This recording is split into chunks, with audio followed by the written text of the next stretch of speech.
The marketing tricked us all. Johnny Cage is not the main character of this movie. The real main character of Mortal Kombat is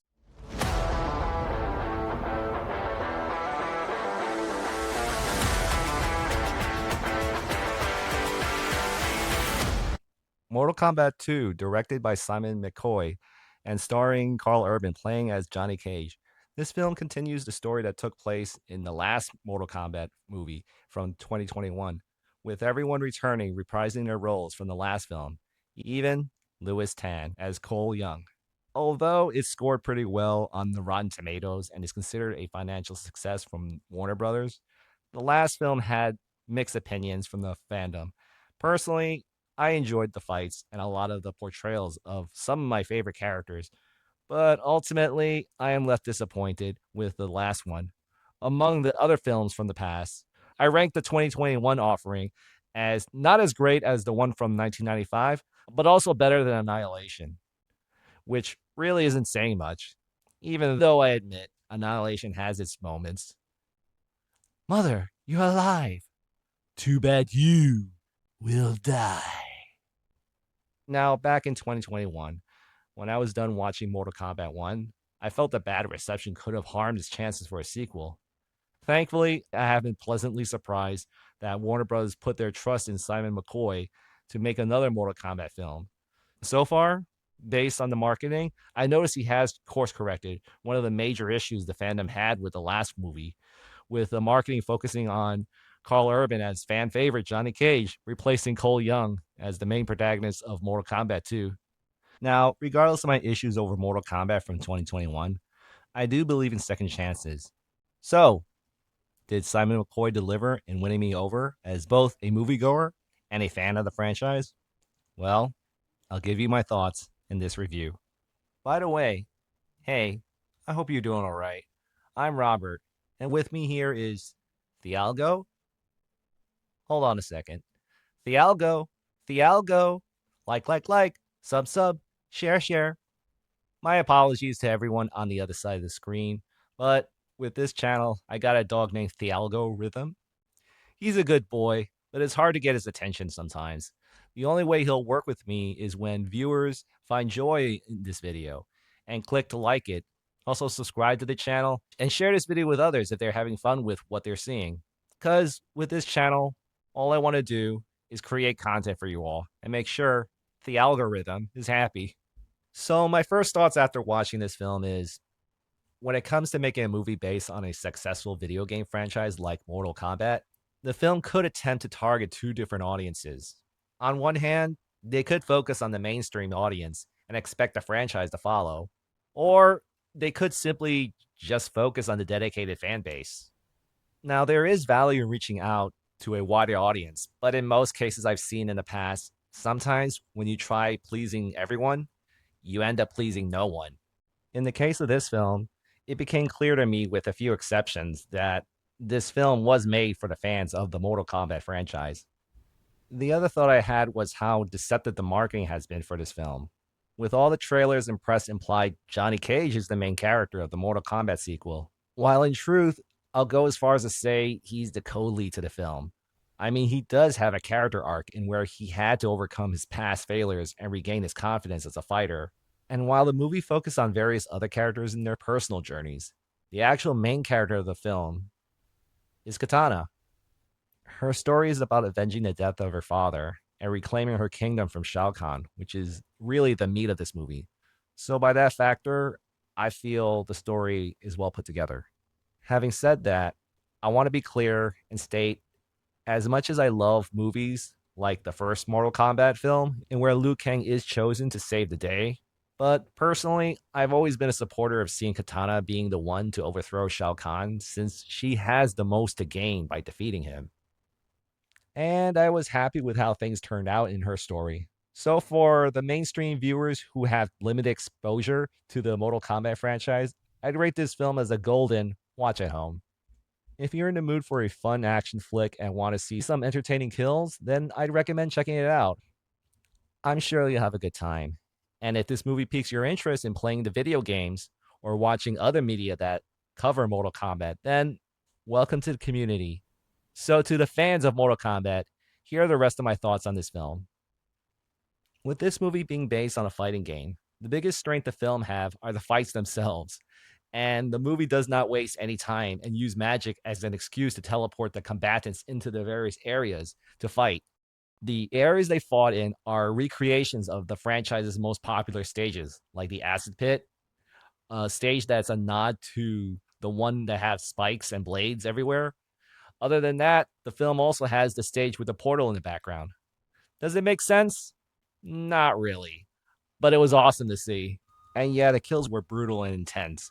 My favorite one has to be the one done in the very end of the film. But back to the subject on the fights themselves. As a fan of the series, the fight I've always wanted to see on the big screen is Liu Kang versus Kung Lao. And boy, did this fight deliver. I read that Ludi Lin, who played Liu Kang, and Max Huang, who played Kung Lao, spent 8 months training to make sure this fight was everything I, as a fan, wanted to see. I mean, seriously, the film made nods to the character's most iconic moves, and the performers added their own little flair to it. And the finish for the fight was chef's kiss. Though every other fight in the movie before and after Liu Kang versus Kung Lao was entertaining, they could not follow up the enjoyment I had watching these two collide. And on the subject of Cole Young, the main character of the last Mortal Kombat film, he had a fight in the movie, and yeah, the dude definitely got demoted. And I'll leave it at that. Also, the last fights in the ending of the film were awesome. But for me, nothing could top the fight between Liu Kang versus Kung Lao. On the subject of Johnny Cage portrayed by Carl Urban, I won't deny the fact that I do see a lot of flaws in his presentation, but I will comment that in the flaws section of this review. But as a strength, Johnny Cage had some great moments that made me laugh out loud, especially the fight between him and Baraka. Though I want to be clear and state that not all the time, but a few of the times when Johnny brought comic relief, it did land well with me. But on the subject of comic relief, Josh Lawson reprises his role as Kano, and although I disagree with how he returned, his presence was welcome as he brings back all his snarky humor from the last film. Other little things that I thought was cool is when it comes to characters who have a very distinct look in where they are best known for wearing a mask or even a helmet, and in some cases, I'd rather the character keep the helmet on because that helmet is their identity. So, keeping that in mind, it was cool how Shao Kahn, the main villain of the movie, kept his helmet on in a large chunk of the film. Minor spoilers, he did take it off, but him removing his helmet in that instant served the story. Now, let's just talk about the flaws of this movie. When I first heard that Carl Urban was going to be cast as Johnny Cage, I really felt he was the wrong choice to play him. And after seeing the movie and seeing Carl Urban's performance as Johnny Cage, I can justify that I still feel he was miscast. When he was doing his line delivery, it felt extremely forced. Like it just sounded very exaggerated. He was like talking like this half of the time. And it just really took me out of the film. Going back when Mortal Kombat 21 was released, and after talk on who should play Johnny Cage, I remember a guy named Mike Mizanin, best known for his career as The Miz in wrestling, that he was really campaigning to be Johnny Cage. And when talk of him potentially being Johnny Cage was in discussion, I felt he was the perfect guy to play Johnny Cage. When I heard Carl Urban was going to be Johnny Cage, I was disappointed. And seeing Carl Urban's performance, I still feel that Mike Mizanin would have done a better job with all the line delivery of Johnny Cage. The other flaw in this movie has to be the story beats on Johnny's hero's journey in regaining his confidence in himself. It's a classic hero's journey that follows certain beats, and in those stories, usually there's a turning point in the hero's journey where a specific moment will happen in where the hero will realize he had the strength all along.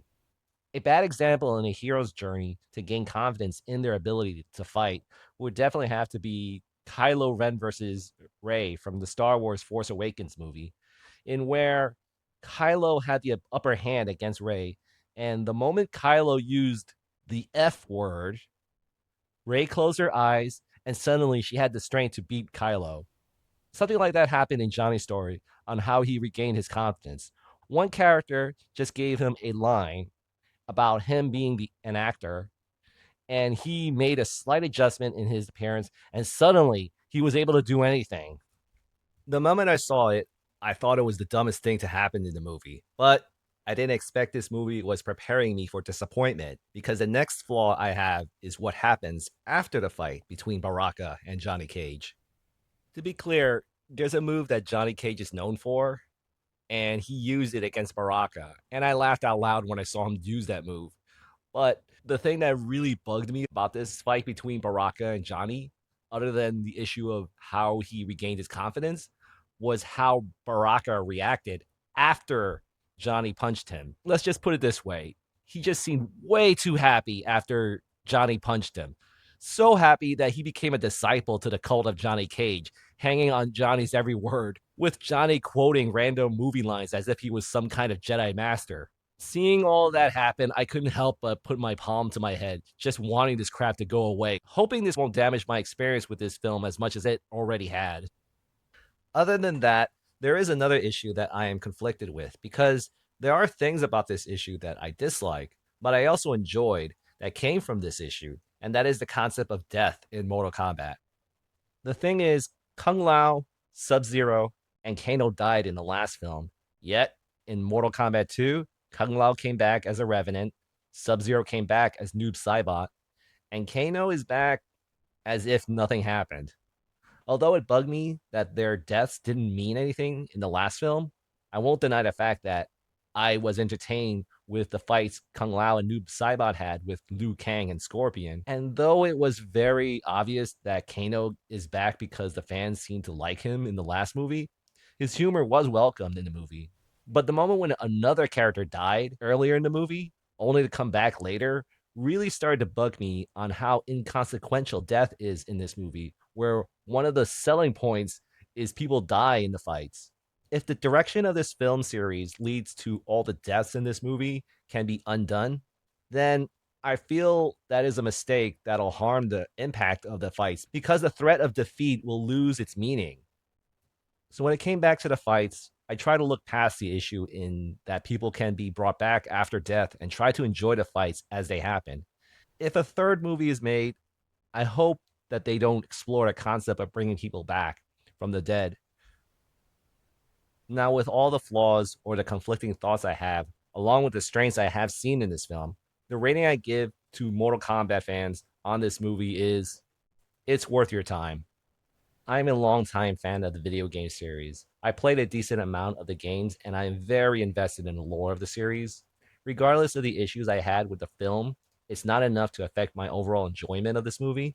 The fights and fatalities were awesome, and as much as I disliked the last one, I felt the sequel was a vast improvement over it. If a third movie is planned, then I hope it takes the best parts of the new one and take out the issues I feel could harm it. In any case, check it out when you have the chance.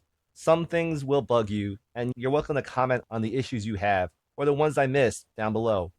But regardless of those issues, I'm sure you'll enjoy watching this movie, and I look forward to hearing what you have to say after you've seen it. And thank you for checking this video out. If you're curious to know what other rating systems I have in my system besides Watch at Home or Worth Your Time, then check this video where I go into detail on my rating system. I plan to do more with this channel, so like, share this video, and subscribe to this channel so you can be updated on what I have going forward. In any case, I hope you're having a good day. Take care and be well.